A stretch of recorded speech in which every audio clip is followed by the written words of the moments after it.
Di kebaktian kenaikan Yesus, Pak Tong sebut ada dua aspek daripada kemungkinan Kristus berdosa. Ya, ini bicara mengenai the peccability of Christ. Apakah Kristus bisa berdosa atau tidak? Sebagai manusia, apakah dia bisa berdosa atau tidak? Yaitu dua kemungkinan ini bicara mengenai logical and ontological. Bisa tolong elaborasi apakah ini posisi yang umum? Saudara, apakah Tuhan Yesus bisa berdosa? Itu logical and ontological. Ini di suatu perdebatan yang sangat panjang sekali. Bahkan saudara, teolog-teolog di dalam reform itu bisa berubah atau berbeda pendapat mengenai hal ini. Saudara bisa mengatakan kalau pribadi Yesus berdosa, apakah berarti nanti seluruh Allah Tritunggal juga berdosa? Impeccability daripada Tuhan, impeccability berarti ketidakberdosaan daripada Yesus Kristus. Itu bukan karena Yesus Kristus dikandung oleh Roh Kudus. Ya, ada yang mengatakan oleh karena natur dia, secara ontologis, dia adalah Allah. Nah, mungkin Allah bisa jatuh dalam dosa. Herman Bavinck, seorang teolog daripada Belanda, pernah mengatakan bahwa Kristus itu bukan cuma secara empiris tidak bisa berdosa. Faktanya kita lihat bahwa dia tidak berdosa. Bukan itu. Ini bahkan secara necessity, keharusan, dia adalah seorang pribadi yang tidak bisa berdosa. Jadi ini bukan cuma masalah logical atau empirical, mengenai apakah orang itu berdosa atau tidak, tapi secara ontologis memang tidak ada dosanya, saudara. Maka Bavinck katakan, ketika kita menolak bahwa Kristus itu tidak mungkin berdosa, ya maka kita sedang menolak bahwa Kristus adalah divine, memiliki natur ilahi tersebut.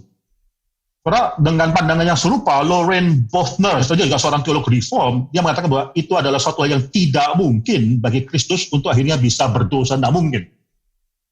Karena Kristus itu essential nature dia, natur esensialnya dia itu adalah Tuhan, dan Tuhan itu tidak mungkin bisa berdosa. Lalu bisa ditanya, lalu mengapa kalau Kristus tidak bisa berdosa, dia diuji, ada temptation. Karena bagi Loren Bothner, temptation itu hanyalah suatu ujian diberikan kepada Kristus untuk melihat apakah Kristus itu akan mengikuti kehendak Tuhan atau tidak. Ya, itu tujuan daripada ujian. Sama seperti emas, saudara, emas dan sampah sama-sama bisa diuji dengan api, tapi kita akan melihat apakah satu itu adalah emas atau sampah, kita bisa lihat setelah diuji. Pengujian tersebut itu tidak berkaitan dengan bisa tidak bisanya Kristus itu jatuh dalam dosa, tapi cuma mengatakan apakah Kristus adalah orang yang memang akan mengikuti kehendak Tuhan itu 100% atau tidak. Coba perhatikan di sini, saudara, orang-orang agak berbeda-beda pendapat mengenai hal ini. Saya sendiri percaya, saudara, bahwa Kristus itu adalah Kristus yang peccable, bisa berdosa, saudara. Karena dia adalah manusia juga. Nanti saya akan kutipkan argumen-argumen daripada teolog-teolog yang lainnya, saudara. Nah, mengenai Loren Bothner yang mengatakan bahwa menguji itu hanya cuma melihat karakter daripada Kristus sendiri. Saudara, jangan lupa bahwa ketika Kristus diuji, saudara, yang menguji Kristus, yang mencoba Kristus itu tahu bahwa Kristus adalah anak Allah. Coba kita buka Matius pasal ke-8, ayat yang ke-29. Coba kita buka. Ya, dan mereka itu pun berteriak, katanya, apa urusanmu dengan kami, hai anak Allah? Adakah engkau kemari untuk menyiksa kami sebelum waktunya? Jadi ini setan tersebut yang merasuki orang tersebut tahu bahwa Kristus adalah anak Allah. Ya, kalau saya buka sebelumnya, Matius pasal yang keempat, saudara, saya akan bacakan dari ayat yang ketiga. Lalu datanglah si pencoba itu dan berkata kepadanya, jika engkau, atau terjemahan lain adalah karena engkau. Ya, maksudnya karena engkau adalah anak Allah, perintahkanlah supaya batu-batu ini menjadi roti. Jadi yang mencoba itu tahu, saudara. Apalagi kalau saudara perhatikan dalam Matius pasal 4 yang pertama, saudara, di sana bahkan Kristus dibawa oleh Roh Kudus ke padang gurun untuk dicobai oleh iblis. Ini yang bawa adalah Allah itu sendiri. Roh Kudus tahu bahwa Kristus adalah Allah. Lalu untuk apa dia harus dicobai kalau dia tidak bisa jatuh dalam dosa? Saudara. Lagi pula, saudara, kalau Kristus demikian berbeda dengan kita, bagaimana mungkin keselamatan itu bisa diberikan kepada kita? Kalau Kristus memiliki natur yang demikian berbeda, maka saudara, segala ujian yang dia terima itu bukanlah sama seperti ujian yang kita terima. Apa yang dia lakukan atau apa yang dia terima ketika dia masih hidup itu begitu berbeda dengan kita. Saudara. Maka daripada itu, saudara, argumen yang mempertanyakan Kristus tidak bisa berdosa karena alasan ontologis akan memiliki suatu kesulitan. Kenapa, saudara? Karena di dalam Alkitab itu juga dikatakan bahwa dia yang adalah Allah. Kita percaya bahwa dua natur tersebut dipersatukan dalam satu pribadi, bukan dua pribadi, tapi satu pribadi itu pribadi Allah anak. Allah anak yang memiliki dua natur tersebut, natur manusia dan natur ilahi. Jangan lupa bahwa Kristus pun yang adalah Allah anak ini bisa mengalami kelaparan. Bukan hanya itu saja, saudara-saudara bisa melihat dalam Yohanes pasal 19 ayat ke-28 di atas kayu salib, dia mengatakan bahwa dia haus. Atau saudara bisa melihat bagaimana Yesus juga bisa memiliki suatu emosi atau move atau digerakkan oleh emosi. Kita buka misalnya dalam Yohanes pasal 11 ayat ke-33, ketika Yesus melihat Maria menangis dan juga orang-orang Yahudi yang datang bersama-sama dengan dia, maka masjullah hatinya. He was deeply moved dalam bahasa Inggrisnya, masjullah, demikian sedih hatinya.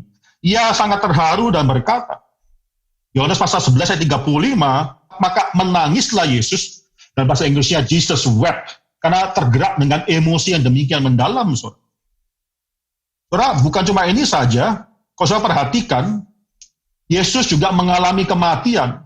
Bagaimanakah mungkin kalau dia adalah Allah, mengalami kematian di atas kayu salib? Itu tidak mungkin secara ontologis. Kalau saya perhatikan, coba kita buka Kisah Rasul, pasal yang ketiga, ayat yang ke-15. Demikianlah ia, pemimpin kepada hidup, telah kamu bunuh, tapi Allah telah membangkitkan dia dari antara orang mati. Dan tentang hal itu, kami adalah saksi. Saya lebih suka bahasa Inggrisnya. Bahasa Inggrisnya bukan Kristus memimpin kepada hidup. Dalam bahasa Inggrisnya, Kristus adalah the author of life, yaitu pengarang daripada hidup, sumber daripada hidup. Dia bukan cuma membawa kita kepada hidup itu, tapi dia adalah hidup itu sendiri. Dia adalah sumber daripada hidup itu sendiri. Tapi dikatakan di sini, demikianlah ia, the author of life, sumber daripada hidup, telah kamu bunuh. Kristus mengalami kematian di atas kayu salib. Maka saudara, kalau argumennya adalah karena ontologis, maka Kristus tidak mungkin bisa berdosa dan sebagainya, kita harus tanya juga, kok demikian, mengapa dia bisa lapar? Mengapa dia bisa haus? Mengapa dia bisa akhirnya menangis? Mengapa dia juga akhirnya bisa mati di kayu salib? Kalau saya katakan kalau Kristus mungkin jatuh dalam dosa, berarti seluruh Allah Tritunggal juga kemungkinan jatuh dalam dosa. Mengapa berhenti di sana? Maka saudara tidak katakan kalau Kristus lapar, berarti seluruh Allah Tritunggal juga lapar. Kalau Kristus menangis, berarti seluruh pribadi, ketiga pribadi Allah Tritunggal juga menangis. Kalau Kristus haus juga demikian. Dan ketika Kristus mati di atas kayu salib, Allah anak mati di atas kayu salib, maka seluruh pribadi Allah itu juga mati di atas kayu salib. Ini tidak perlu dibicarakan semacam demikian, saudara. Maka di sini, saudara, saya mau kutip, di sini ada teolog-teolog lain yang juga bicara mengenai kemungkinan Kristus jatuh dalam dosa. Charles Hodge, saudara. Charles Hodge, walaupun dia mengatakan bahwa Kristus adalah mediator yang tanpa dosa dan tanpa ada cacatnya, tapi dia mengatakan satu hal yang penting, ketidakberdosaan daripada Kristus tidak berarti bahwa Kristus tidak bisa sama sekali secara absolut berdosa.